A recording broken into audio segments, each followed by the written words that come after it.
butiran debu. Mungkin ada banyak di antara kita yang masih mengingat lagu ini. Bahkan mungkin lagu ini adalah lagu favorit Anda beberapa tahun yang lalu. Lagu ini menceritakan tentang seorang perempuan yang terluka karena kekasih hatinya mengkhianati cintanya. Sang penulis lagu ini mendeskripsikan dengan sangat mendalam dan detail bagaimana luka yang diderita oleh perempuan itu. Dia tersesat sampai tidak tahu jalan pulang. Perubahan yang begitu dahsyat, mimpi yang hancur membuat dia kehilangan arah. Saudara-saudara, mungkin situasi kita tidak separah perempuan yang dikhianati cintanya ini. Tapi mari kita jujur melihat perubahan-perubahan apa yang kita alami selama pandemi ini. Harapan-harapan apa yang hancur atau terpaksa untuk ditunda karena kita harus menjalani kehidupan yang melambat karena pandemi. Dan bukan hanya itu, kewajiban kita untuk work from home ditambah untuk beberapa orang yang memiliki anak-anak harus menemani anak-anak school from home, tugas ekstra yang tidak mudah. Semuanya harus dilakukan, dipenuhi oleh masing-masing kita sesuai dengan tanggung jawab kita. Bagaimana kita menyikapi situasi yang berubah, yang tidak bisa kita tolak ini? Apakah di tengah suasana seperti itu kecemasan kita meningkat? Dan bahkan kemudian dalam hati kita mulai melihat tanda-tanda kedebuan dan kelemahan kita. Lalu kalau itu terjadi, apa yang sebaiknya kita lakukan? Apakah kita membiarkan kelemahan, debu, dan kecemasan itu menguasai kehidupan kita? Saya mengajak kita semua untuk berefleksi dari salah satu ayat di dalam Kejadian 2 ayat yang ke-7 yang berbunyi demikian. Ketika itulah Tuhan Allah membentuk manusia itu dari debu tanah dan menghembuskan nafas hidup ke dalam hidungnya. Demikianlah manusia itu menjadi makhluk yang hidup. Teks di Kejadian 2 ayat yang ke-7 ini menegaskan kepada kita bagaimana Allah membentuk manusia. Kata yang dipakai adalah yatra. Kata ini adalah sebuah tindakan seorang penjunan yang membentuk gerabah. Jadi kita diingatkan bahwa manusia dibentuk Allah dengan penuh cintanya.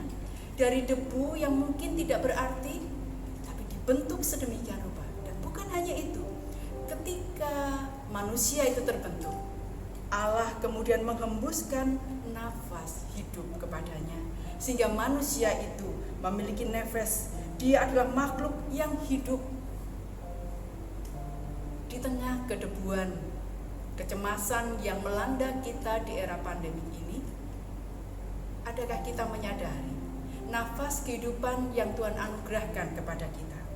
Bahwa nafas kita ini adalah menghubungkan kita dengan Tuhan yang menciptakan kita. Siapa di antara kita yang sudah bernafas dengan penuh kesadaran selama pandemi ini? Sadarkah kita kadang-kadang kecemasan, kebingungan, ketakutan kita membuat kita berhenti nafas dan mungkin tidak menyadari nafas kita? Hari ini saya mengajak kita semua untuk kembali bernafas dengan penuh kesadaran sebagai upaya untuk mengingat kembali betapa Tuhan sendiri sudah memuliakan kita. Debu yang tidak berarti itu diberi anugerah nafas kehidupan dan menjadi hidup. Kita akan melakukan beberapa latihan sederhana yang menolong kita untuk menemukan semangat kehidupan kita di antara kecemasan. Saya akan memperkenalkan 2 cara bernafas yang semoga bisa menolong kita di antara berbagai kesibukan, kecemasan yang mungkin terjadi, baik itu ketika kita di rumah ataupun ketika kita di tempat kerja. Yang pertama, bernafas dengan sadar. Kita akan hanya duduk tenang. Usahakan tulang belakang lurus tapi rileks begitu. Nah, bernafaslah dengan hitungan 4, 7, dan 8. Apa artinya itu? Saya akan memberikan jawab. 4, kita menarik nafas dalam 4 hitungan. 1, 2, 3, 4. Tahan selama 7 hitungan. 1, 2, 3, 4, 5, 6, 7. Lepaskan pelan-pelan, mulai mulut pelan-pelan dalam 8 hitungan. 1, 2, 3, 4, 5, 6, 7, 8. Oke. Mari kita menghitung dalam hati. Kalau seandainya dalam latihan nanti Bapak Ibu dan teman-teman merasa kok terlalu lama, hitung dengan ke tempo masing-masing. Oke ya, mari kita mulai latihannya. Sambil kita menyadari ketika saya bernafas ini saya terhubung dengan sang sumber kehidupan yang sudah memuliakan kehidupan saya, dan keterhubungan itulah yang membuat kita menjadi lebih sadar dalam kehidupan ini. Saya tidak sendiri. Oke, mari kita berlatih. Tarik nafas pelan-pelan. 1, 2, 3, 4. Tahan.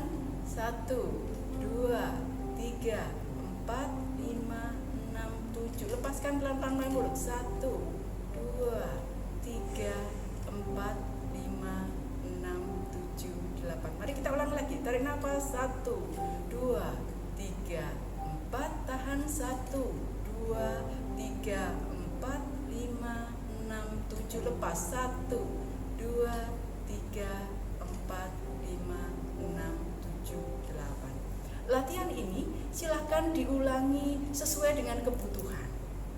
Yang penting kita latihan lebih sadar dengan nafas kita. Dan bukan hanya itu, kita menyadari keterhubungan kita dengan Tuhan sang sumber kehidupan kita. Yang kedua, latihannya kita sebut ini sebagai grounding. Sebenarnya untuk mengurangi kecemasan kita harus terhubung dengan tanah, dengan bumi. Karena dengan tanah dan bumi, energi negatif dalam kehidupan kita, tanda-tanda kedebuan kita yang terbatas itu akan terserap oleh bumi yang Tuhan ciptakan untuk kita. Hanya seringkali kita tahu di tempat kerja kita tidak mudah untuk ketemu tanah yang bisa kita injak. Kita bisa melakukannya di atas tanah, di atas rumput, atau di atas pasir pantai. Dan kalau mau berjalan, ya berjalan maksimal ya 15-30 menit dengan kaki telanjang. Tapi bagaimana mungkin saya bisa grounding di tempat kerja ya? Masa harus lepas sepatu? Sementara di kanan kiri adanya hanya lantai. Kita tetap bisa melakukan grounding di tempat kerja kita. Caranya bagaimana? Sangat mudah. Letakkan tangan kiri di pusar, tangan kanan memegang jantung kita. Rasakan detak jantung kita. Oke, rasakan sampai rasanya pas, rasakan pelan-pelan. Kalau sudah, sekarang pelan-pelan tariklah nafas. Tahan, hembuskan pelan-pelan lewat mulut. Tarik nafas sekali lagi. Hembuskan lewat mulut. Tarik nafas sekali lagi. Hembuskan lewat mulut. Dan kemudian pindah tangan kiri yang dari pusar ke jantung Anda, tumpuk di tangan ini. Rasakan betul bagaimana jantung kita berdetak. Sambil terus fokus kepada pernafasan, katakanlah kepada jantung kita, terima kasih, Engkau tetap bekerja kendati pun aku cemas, sehingga aku tetap boleh hidup. Maafkanlah aku apabila selama ini mengabaikanmu. Aku tidak belajar darimu yang setia terus bekerja, kendati pun situasi di luar bisa berubah setiap waktu.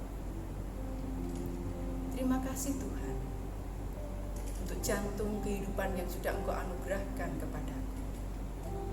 Terima kasih untuk tubuhku, terima kasih untuk kehadiranmu lewat nafasku. Mari kita berlatih dan mengembangkan ini di waktu-waktu yang kita punya. Dengan cara begitu, kita akan lebih fokus, full tenang menjalani kehidupan ini, mengatasi berbagai kecemasan, debu yang mungkin bisa mewarnai hari-hari kehidupan kita. Selamat menjalani kehidupan dengan lebih sadar. Tuhan memberkati.